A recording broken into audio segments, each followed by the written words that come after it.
శ్రీ గణేష్ గారు. ధన్యవాదాలు అధ్యక్ష. అధ్యక్ష, మా కంటోన్మెంట్ నియోజకవర్గంలో ఉన్న వాళ్ళు అత్యధిక మంది పేద మధ్య తరగతి వాళ్ళు. వారికి చిన్న చిన్న బస్తీలలో ఉంటున్నారు, చిన్న ఇల్లులు. వారు ఏదైనా ఫంక్షన్స్ కానీ చిన్న చిన్న కార్యక్రమాలు, చిన్న ఫంక్షన్స్ కావచ్చు పెద్ద ఫంక్షన్ ఏది చేసుకోవాలన్నా కమ్యూనిటీ హాలు చాలా చోట్ల లేకుండా ఇబ్బంది పడుతుండ్రు. పెరుగుతున్న జనాభా అనుగుణంగా కమ్యూనిటీ హాల్స్ చాలా అవసరం. వాళ్ళు ఏదైనా కార్యక్రమాలు చేసుకోవాలంటే ఈరోజు ఎక్కువ మట్టుకు ప్రైవేట్ ఫంక్షన్ హాల్స్ మీద ఆధారపడవలసి వస్తుంది. ప్రైవేట్ ఫంక్షన్ హాల్స్లో ఫంక్షన్ చేయాలంటే ఆర్థిక భారం పెరిగిపోతుంది. చాలా ఇబ్బందికరమైన వాతావరణం వారికి ఏర్పడుతుంది. కాబట్టి మా దగ్గర గతంలో గాంధీ కమ్యూనిటీ హాల్ అని లాల్ బజార్లో ఉండే, బీఆర్ఎస్ గవర్నమెంట్ రాగానే ఆ గాంధీ కమ్యూనిటీ హాల్ని డంప్ యార్డ్గా మార్చి ఈ పేద మధ్య తరగతి వాళ్ళు అక్కడ ఫంక్షన్స్ చేసుకున్న వాళ్ళకి ఆ ఫంక్షన్ హాల్ లేకుండా, కమ్యూనిటీ హాల్ లేకుండా కూడా చేశారు. కావున అదే కాకుండా మా దగ్గర సుమారు 15 కమ్యూనిటీ హాల్స్ 50% కంప్లీట్ అయింది. పిల్లర్స్ స్లాబ్స్ వేశారు. మిగతా 50% గత ప్రభుత్వం దానికి నిధులు కేటాయించకుండా, పట్టించుకోకుండా అది అట్లనే ఇన్కంప్లీట్ గా ఉంది.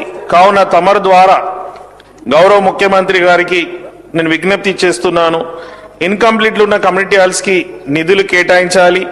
అదే మాదిరిగా చాలా బస్తీలలో కమ్యూనిటీ హాల్స్ అవసరం. ఈ కమ్యూనిటీ హాల్స్ అందుబాటులో వస్తే పేదవాళ్ళు కూడా పుట్టినరోజు సెలబ్రేట్ చేసుకోవాలనుకుంటారు, పుట్టిన పిల్లలకి 21 days సెలబ్రేట్ చేయాలనుకుంటారు. నేను చాలా చోట్ల కూడా సిల్వర్ జూబ్లీ కానీ గోల్డెన్ జూబ్లీ బస్తీ వాళ్ళు కూడా చేసుకోవాలని ఆలోచిస్తే వాళ్ళకి కమ్యూనిటీ హాల్స్ లేకుండా ప్రైవేట్ ఫంక్షన్ హాల్స్కి వెళ్ళక ఆర్థిక భారం అయితే చేసుకోలేకుండా బాధపడుతున్నారు. కాబట్టి వారికి ఈ కమ్యూనిటీ హాల్స్ అందుబాటులో తీసుకొస్తే వారికి కూడా ఆనందంగా వారు కోరుకున్న విధంగా ఫంక్షన్స్ చేసుకోవచ్చు. కాబట్టి ఇన్కంప్లీట్లు ఉన్న కమ్యూనిటీ హాల్స్ ని అందుబాటులో తీసుకురావాలి. అదే మాదిరిగా కొత్త కమ్యూనిటీ హాల్స్ తీసుకురావాలి. ముఖ్యంగా అధ్యక్ష, మా తెలంగాణ రాష్ట్రంలో ఉన్న అన్ని నియోజకవర్గాలకి భిన్నంగా మా కంటోన్మెంట్ నియోజకవర్గం ఉంటుంది.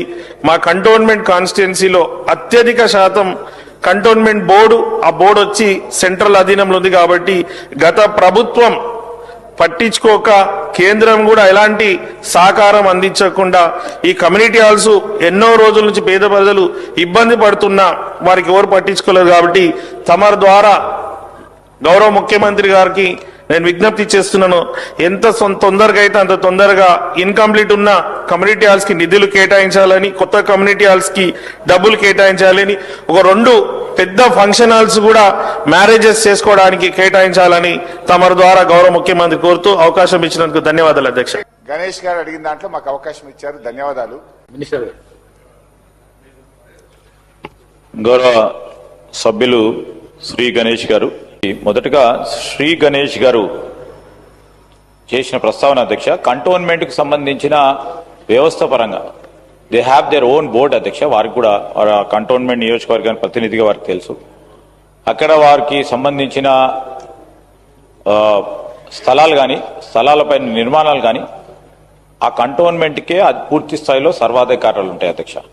నిధులు కూడా కేటాయింపు కానీ ఖర్చు కానీ కంటోన్మెంట్ పరంగానే తీసుకోవడం జరుగుతుంది. అదే ప్రత్యేకమైన constraint, that is basic challenge అధ్యక్ష కంటోన్మెంట్ ఏరియాలో.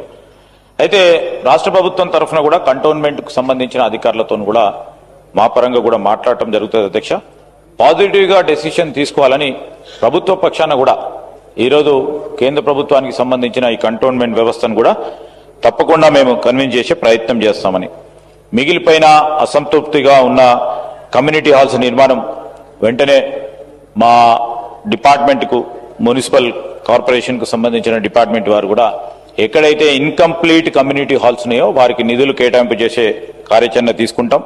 వారు మరి రిప్రజెంటేషన్ ఇస్తే ఎక్కడెక్కడైతే ఇన్కంప్లీట్ ఉందో అక్కడక్కడ మరి వాటిని అన్నిటిని కూడా పూర్తి చేసే కార్యాచరణ తీసుకుంటామని గౌరవ సభ్యులకు తెలియజేస్తా ఉన్నాం అధ్యక్ష.